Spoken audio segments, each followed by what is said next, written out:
I can see tractor down the road, that's in CBS is the most disturbing company. A fisherman from northern West Virginia who's been chasing the perfect catch for as long as he can remember. Whether it's quiet creeks, backwoods ponds, or road trips to new waters, he's all about sharing those fishing adventures with his audience. But this time at Lake Cray, things took a very different turn. The day started like any other fishing adventure.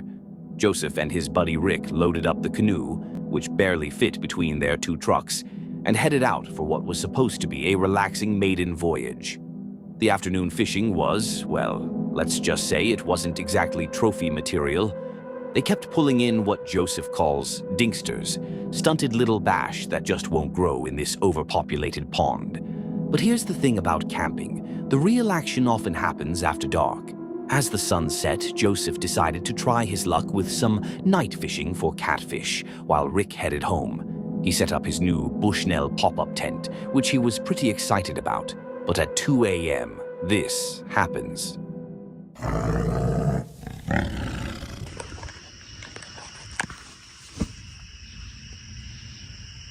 I just woke up. I heard something like a weird noise. What the hell is it?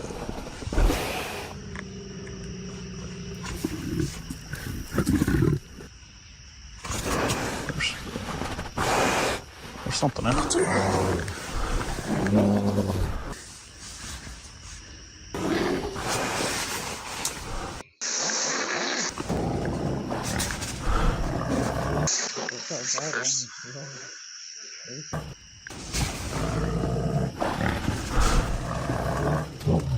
What the?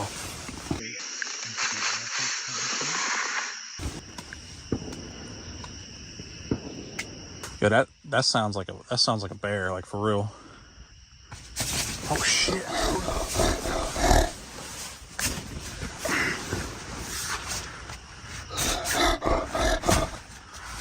I think it stopped, man. It like pushed my whole tent in right here. I'm about to go look. I'm gonna wait a little bit. I thought I heard it kind of run away. I don't know how the fuck I'm gonna sleep now.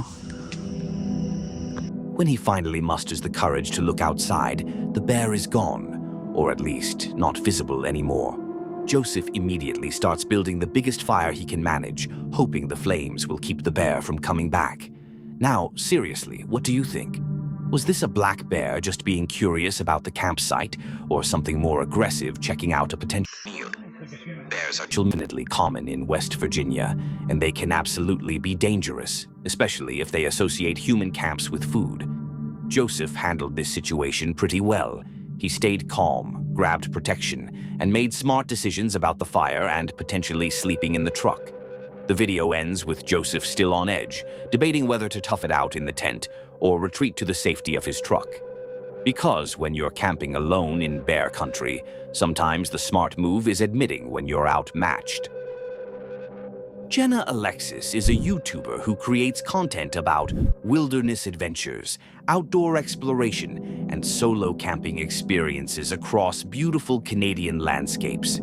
This time, she's heading deep into the forest for what should be a relaxing bushcraft camping trip on Crown land. That's public land in Canada where you can camp for free.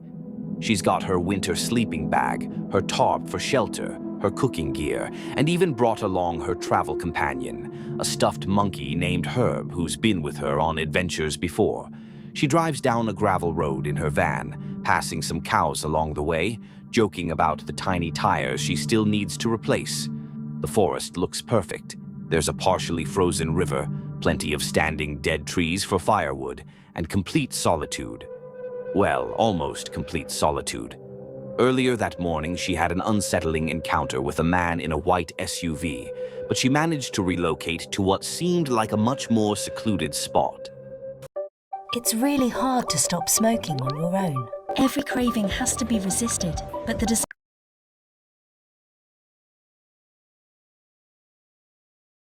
Spot. So I'm out here on Crown Land and I'm gonna do a little bit of a bushcraft camp out today. I have my backpack with my sleeping kit and my cooking kit. I have my tarp and some pegs, and I have the forest all to myself. I brought my buddy Herb with me to keep me company. He's gonna be keeping me company while I'm out here alone in the woods. The day continued beautifully. She found the perfect campsite near a stream and got to work demonstrating some real bushcraft skills. She gathered standing dead wood instead of fallen logs because they burn better, and even discovered some excellent fat wood, that resin-rich wood that's perfect for starting fires. You can actually see her smell the fat wood and comment on how good it smells. She crossed the shallow stream multiple times, carrying her firewood piece by piece, because she wasn't strong enough to throw the logs across without getting them wet. I don't know how I didn't see that when I was walking in, but I'm gonna cut this down. These standing dead trees in your camp are called widowmakers because they can squish you in the middle of the night should they fall or should a gust of wind blow them over. It is a dead tree. I'm not harming any of the living trees around here. So we're gonna be taking that down for safety and for firewood.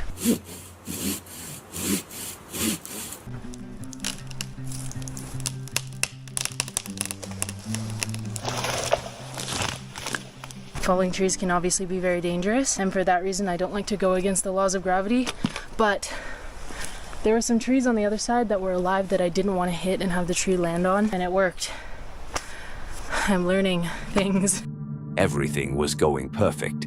She set up her bear-resistant food bag properly, explaining how important it is to keep food away from both grizzly bears and black bears in the area, and started building an impressive tarp shelter using just paracord and stakes. Her camp was coming together beautifully. The green tarp stretched between two trees, a cozy sleeping area set up with her pad, and even little Herb the monkey tucked inside to keep the shelter company. But that peaceful moment didn't last long, because this is when things started to get really unsettling. Around 4 p.m., just as she was finishing her shelter setup, she spotted something in the distance that made her abandon her beautiful campsite. Barely got everything in my bag because I didn't fold everything properly. I'm just trying to get out of here.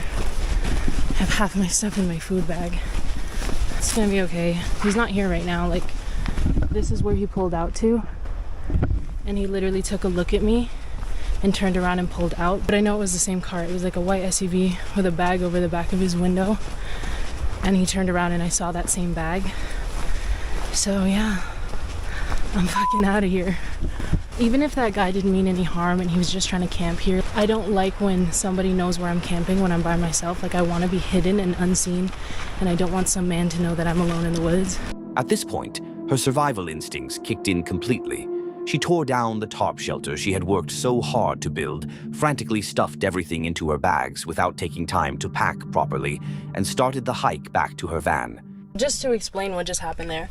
This morning, I got here pretty early, and I pulled out to the spot that I thought was going to be my spot for the night, and I was getting my backpack, getting ready to leave the car, when this white SUV pulled up, and this guy walked out, and he walked up to my campsite, or where my car was parked, and he was like, "Hey, me and my girlfriend were here this morning, and I left something, I'm just going to go look for it." And I was like, "Yeah, sure, whatever." But I wanted to wait inside the van until he got back out of the woods and left, so that I knew he wasn't still out there, and that he wouldn't know where I was going to hike to. So I was waiting in the car for a while, and it started to get suspicious that he was out in the woods for that long. And so I walked up to his car, first of all to get the license plate, but also to see if his girlfriend was actually in there. But the windows were heavily tinted to the point that I couldn't even see in. But I walked up and around the car, so I would assume if the girlfriend was in there, she would have saw me and been "Hey, what's up?" You know what I mean? So I walked around the car, I couldn't see if there was someone inside. I got the license plate and I went back to my car, and I just got a bad feeling from that. So I drove my van up to another campsite. I drove my van all the way to a new spot. I hid it in the trees, and I hiked away from my van, so I wasn't even on the same trail as I was parked near. And then the rest of the day went fine. The sky was beautiful, the weather was great, I was having a great time out there, got a lot done. And then 4 p.m. rolls around, and I see that same car. I know it was the same car because when I looked at the license plate, I saw his back window was gone and he just had a garbage bag over it. And I saw a white SUV pull up in the distance, and then I saw it stop where I'm pretty sure he saw me, and then he turned around and left, and as he was leaving I saw that garbage bag on the back. I was very uneasy. Why did I see that man twice? Why did I never see his girlfriend that he mentioned? Why was he driving around a bunch of different campsites all day? I also don't like the vibe I got from him in the first place, and I just needed to get out of here. Think about that for a moment. First encounter, He approaches her claiming to look for something his allegedly missing girlfriend left behind. Second encounter, she sees him driving around different campsites throughout the day. Third encounter, he shows up within sight of her remote campsite, sees her, and leaves. Now, was this guy genuinely dangerous, or was it all just a series of unfortunate coincidences? We'll never know. Maybe there really was a girlfriend somewhere. Maybe he genuinely was looking for something they'd left behind. Maybe seeing him 3 times was just bad timing. I like being a girl. Don't get me wrong, I love being a woman, I love femininity, but there are times in life I wish I was a man so that I didn't have to feel this type of way. What do you think about this encounter? Was Jenna right to leave, or do you think this was just an unfortunate misunderstanding? Let me know in the comments below, because I'm genuinely curious about your perspective on this one. And remember, whether you're camping on Crown Land in Canada or anywhere else in the wilderness, it's always better to be overly cautious than to ignore those gut feelings that evolution gave us for very good reasons. Stay safe out there, everyone.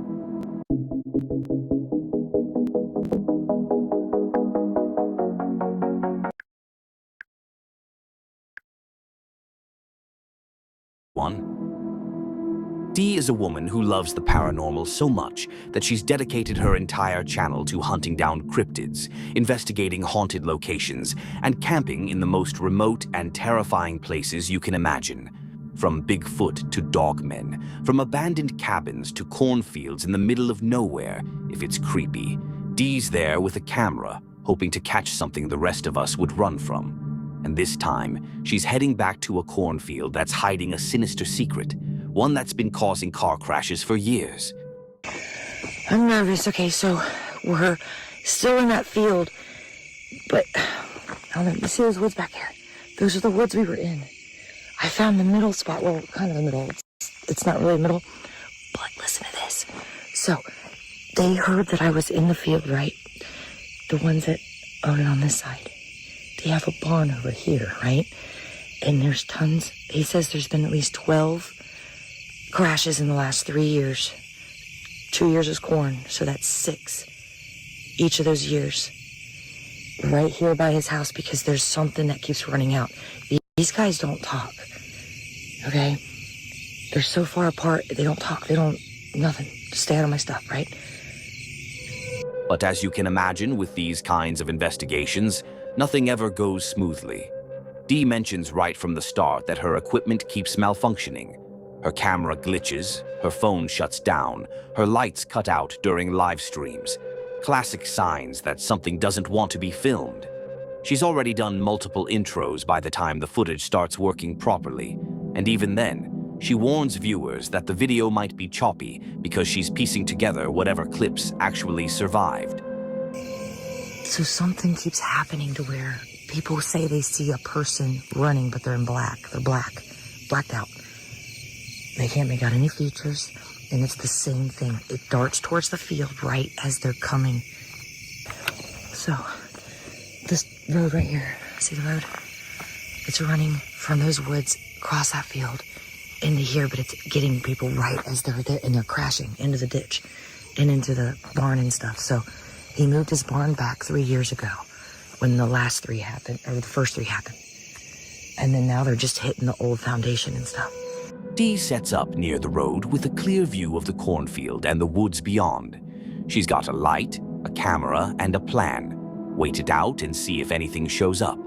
To sweeten the deal, she even throws some leftover chicken wings and fries into the field as bait, because apparently whatever's out there might be hungry. And then she waits. I had 6 wings and some french fries, and I just threw them in there. Cooking. Listen to that. It sounds like drums, like Native American drums. Howling. Howling came from that right. Jeez-oh. Hello? It's snapping the bones, listen. Let's let this car go by.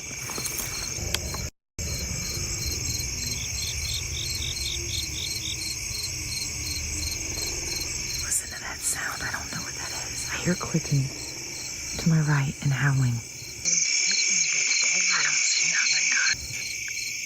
Either these things blend, because it's right.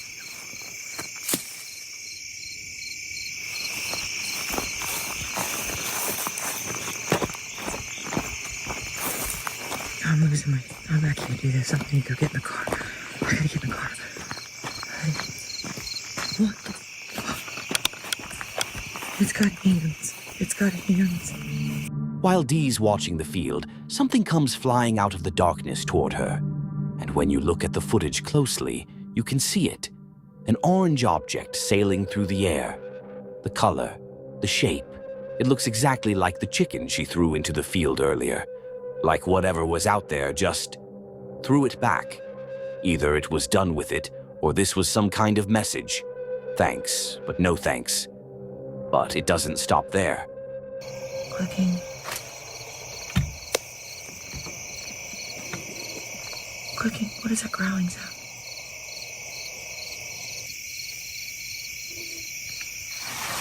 Huh?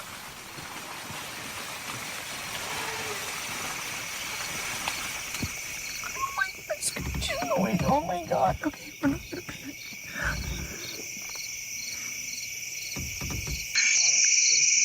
Try something.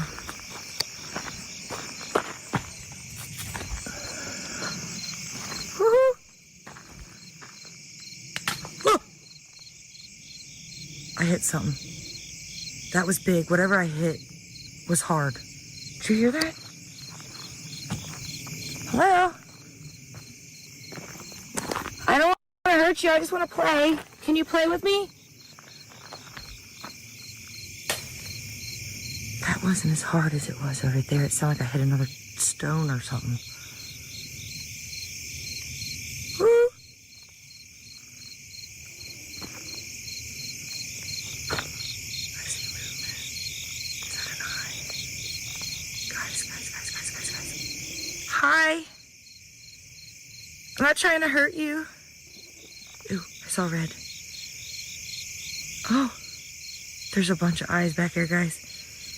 Hello? Hi.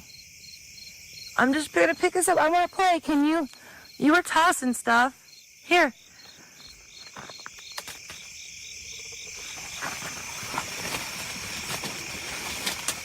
Huh, okay.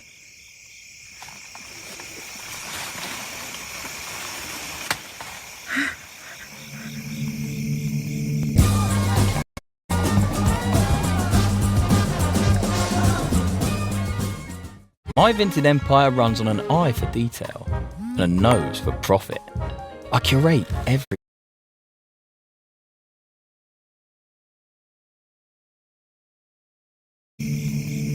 After what looks like a chicken comes flying, Dee starts hearing a metallic tapping sound. She's confused because there's no metal in the cornfield that she knows of.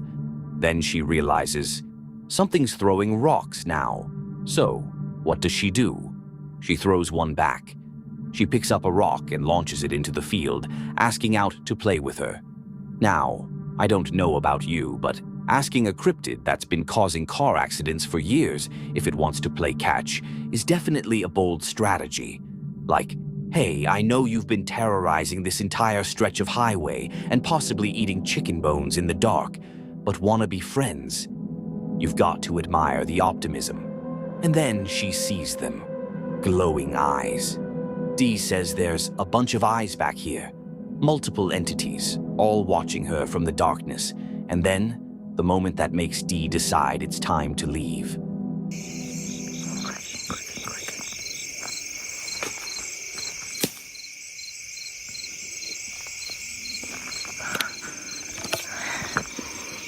Okay. It's got hands. It's got hands. Oh, that smells. Oh, God. Oh, what is that? Hey.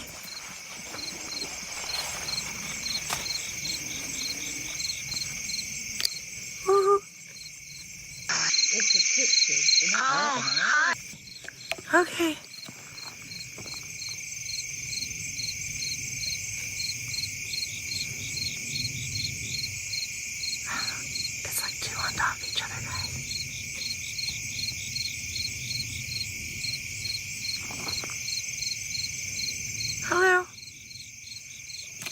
light away so you can see me. Hi, you still have eye shine.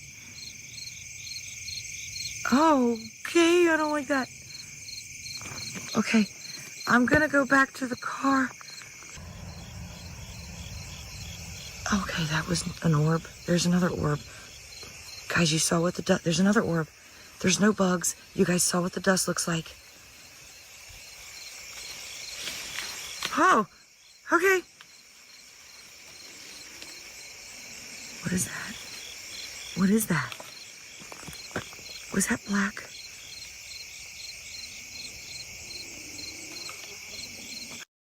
A minute ago. Ah! What? No? Okay. Hi. Ah! Oh my God, dude. Hi. All right.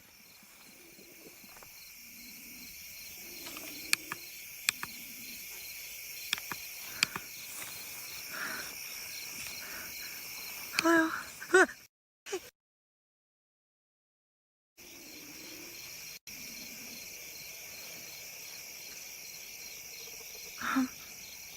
She sees it, a figure standing in the darkness, and it's bigger than her, human-shaped, but not human. And the detail that sends her into full panic mode, it's got hands. Whatever she saw in that moment, it was enough. Dee packs up and gets out of there, and I think most of us would have left way earlier. Multiple entities, glowing eyes, throwing objects back and forth, strange sounds, and now a tall humanoid figure with hands standing in the darkness. Yeah, that's a hard pass. So, what was out there in that cornfield? Some kind of dog man? A group of cryptids using the cornfield as a travel route between the woods and wherever they're going? Or is there another explanation? What we do know is that the car crashes are real. 12 accidents in 3 years, all with witnesses describing the same thing, a dark, human-shaped figure running across the road. And now, Dee's footage shows movement, sounds, glowing eyes, object throwing, and a close encounter with something that has hands. Let me know what you think in the comments. What do you think Dee encountered out there? If you were in her position, and if we would have stayed longer, or would you have gotten out of there even sooner? Greg, Nick, and Ted create content that's usually about harvesting game, trying new hunting strategies, and enjoying the outdoors.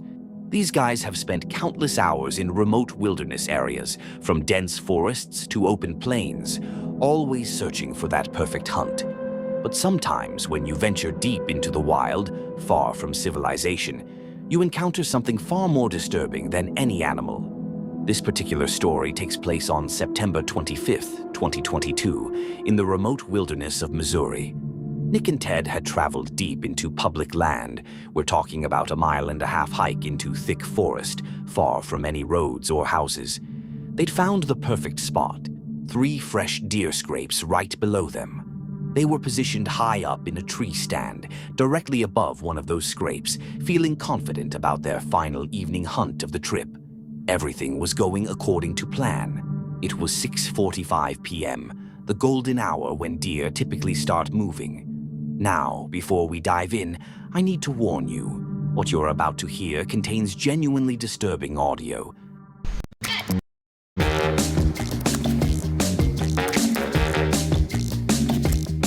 I have the perfect app. I have posted about it before, but it literally rewards you.